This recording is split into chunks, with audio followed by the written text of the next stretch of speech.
تابعوا معنا في هذا العدد من حصة أخبار تكنولوجيا اي تك آخر مستجدات عالم الرقميات اللي سجلت حضورها في هذا الأسبوع. فقرة سولالو نكتشف من خلالها لاغام تلفزيور دو لا مارك برونت. نصيحة الأسبوع في فقرة رد بالك، آخر تطبيقات نكتشفوها من خلال اب اوف ذا ويك. وفي الأخير نقدموا لكم عرض مفصل لهاتف هواوي GR3 2017.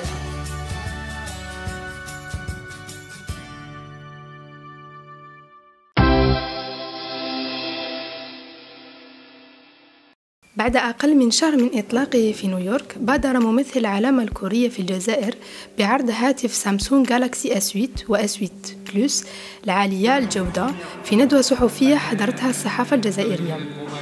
جديد الطبعة الثامنة تتمثل في إدراج شاشة عرض انفينيتي بحجم 5.8 بوس و 6.2 بوس وبتصميم مستحدث حيث يهدي نسبة وضوح عالية الجودة HD+.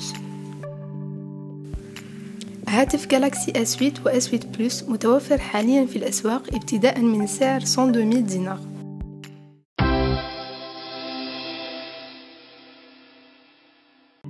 مع شركة كوندور إلكترونيكس الجزائر اللي تدخل السوق الإفريقية من بابها الواسع بعد فتح فرع لها بتونس، مشروع اللي يسمح بتطوير شبكة توزيع كوندور بالبلد الشقيق والبلدان المجاورة كليبيا وتشاد وكذا منطقة غرب إفريقيا. Avec l'Afrique, on a signé des contrats avec des sociétés basées en Mauritanie, au Mali, au Bénin. On a concrétisé déjà plusieurs opérations avec la Mauritanie, le Bénin et la Tunisie. Donc, je suis très satisfait de cette rencontre.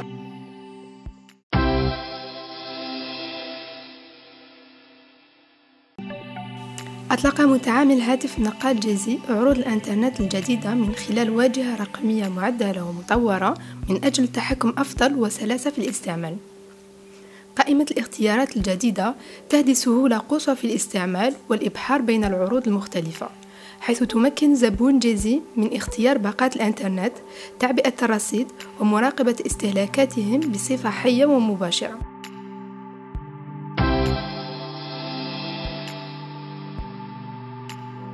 أطلقت شركة موبيليز خدمتها الجديدة وين كنترول 1300، وهذا من خلال ندوة صحفية نظمتها بمدينة وهران الأسبوع الماضي لفائدة الصحفيين، وهذا بحضور رئيس المدير العام لشركة موبيليز السيد أحمد شودار.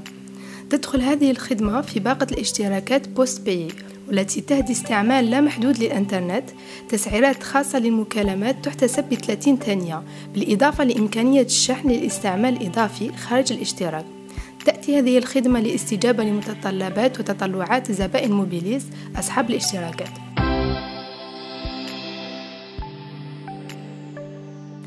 تسبب فيروس وانا كراي أو بما يسمى باللغة العربية أريد أن أبكي في خسارات اقتصادية في العديد من الدول في سويعات معدودة.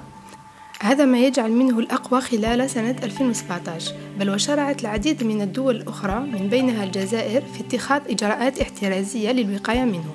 فما هو هذا الفيروس وكيف نقوم بالوقاية منه؟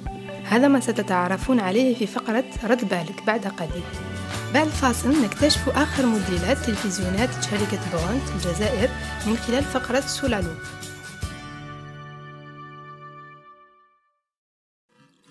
جيزي مودام يعود. كونكتي وبارتاجي انترنت ديالك مع من تحب حتى 10 أشخاص، وهذا بكل أمان. تقدر تكونكتي بالبيسي، لا تابلت وسمارت فون، وتبروفيتي بلا 4G وبلا 3G وين تكون. جيزي معاها تقدر.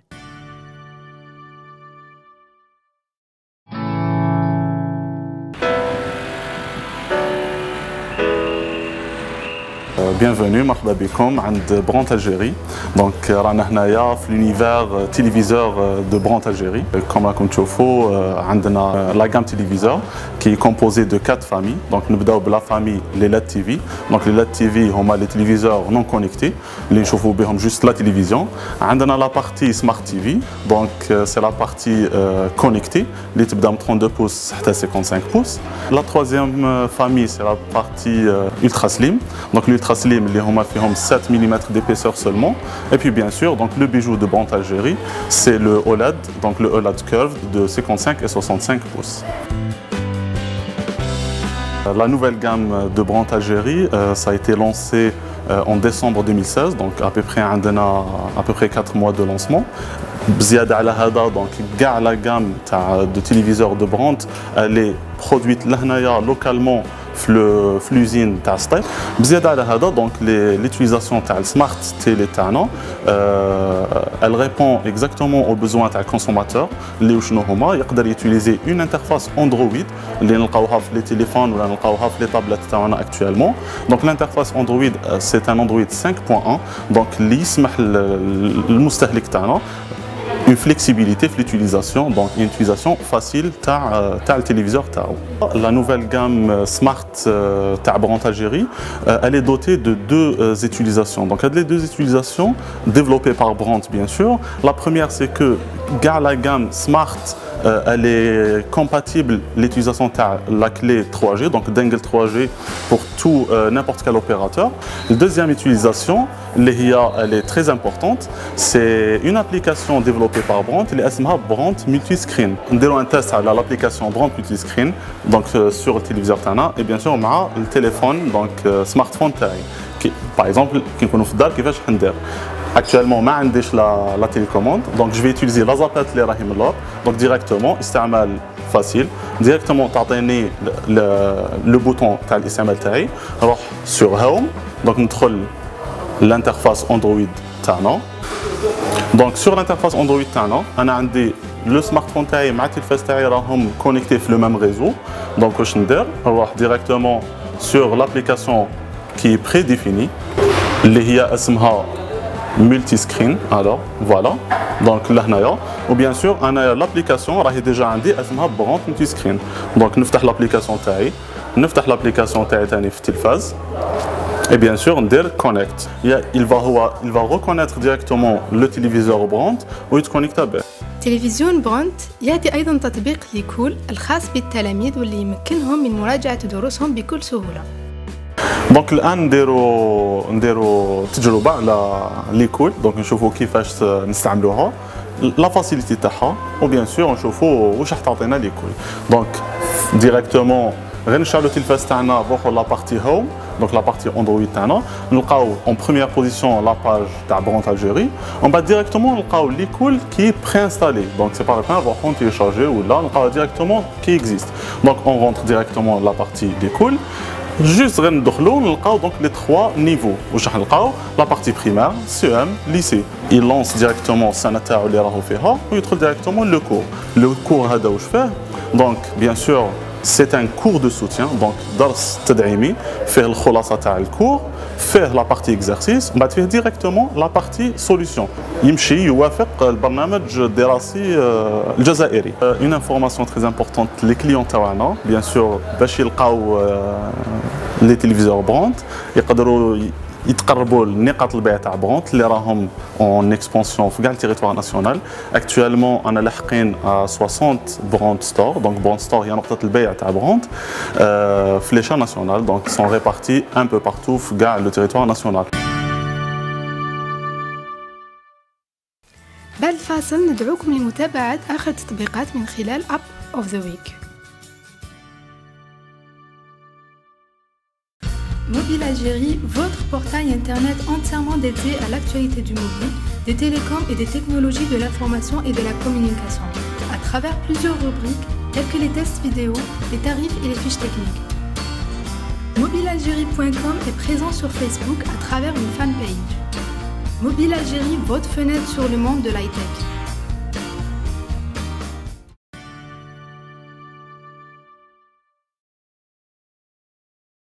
في هذه الفقرة سنتحدث عن تطبيق جلوب واللي يستعمله أكثر من 3.5 مليون مستخدم في جميع أنحاء العالم بما فيهم 250 ألف في الجزائر. جلوب ببساطة عبارة عن تطبيق الملاحة، un système de navigation خاص بالسيارات يوفر للسائق معلومات عن حركة المرور واتخاذ القرارات الصائبة على الطريق. Avec l'application Globe يمكن أن نعرف مباشرة مناطق الخطر، الأشغال إضافة إلى إمكانية تجنب الرادار. Ce n'est pas tout, l'application Globe تمكن من الإبلاغ المتبادل عن المخاطر فيما بين مستعملي الطريق. Globe سهل الاستعمال كما يهدي واجهة جميلة وواضحة.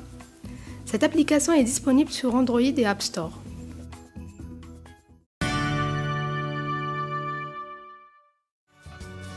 ما تروحوش بعيد، بعد قليل عرض مفصل لهاتف هواوي GR3 2017.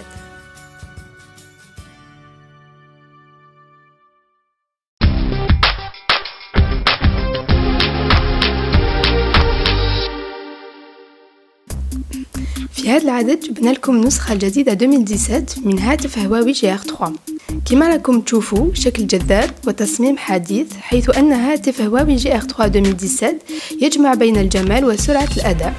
أما الوزن 147 غرام، إضافة لزجاج مزدوج D2.5 واللي يمد حماية إضافية للشاشة بحواف دقيقة مستديرة وشكل جذاب.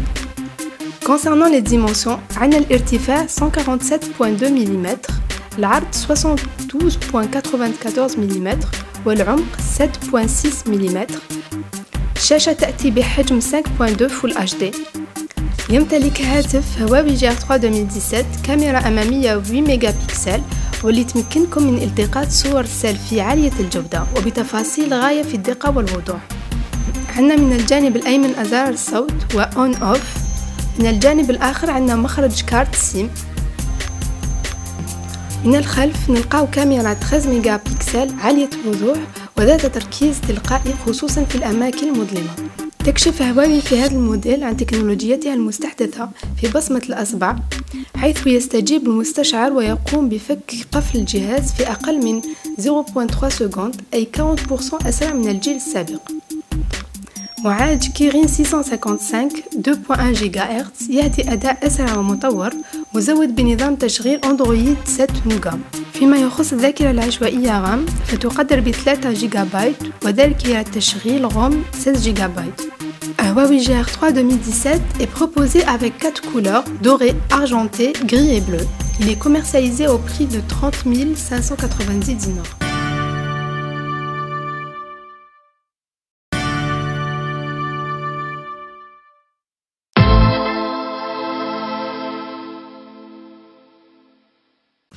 كما تحدثنا في فقرة نيوز، نتعرفوا في هذه الروبريك عن طريقة الحماية من الفيروسات وعملية الاختراق. En l'occurrence فيروس WannaCry أو اللي يسمى باللغة العربية أريد أن أبكي، حيث يقوم بتشفير ملفاتك ويرسل لك رسالة يطالبك بدفع فدية في مدة معينة وإلا سيحذف ملفاتك. Dans cette rubrique, on vous propose des solutions pour se protéger de ce virus. أول شيء نروحوا Control Panel.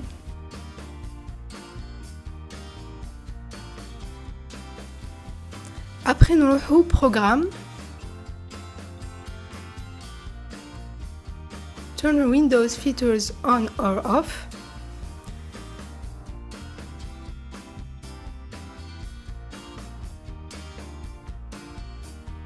Annuler l'activation de SMB1 كما في الصورة، ثم أعد تشغيل للجهاز. هذه طريقة صالحة فقط لهذا النوع من الفيروسات، ولكن بشكل عام لازم القيام بالميزاجور pour le Windows et pour l'antivirus. وكذا تجنب الضغط على أي رابط أو تحميل ملف مشبوه على جهازك.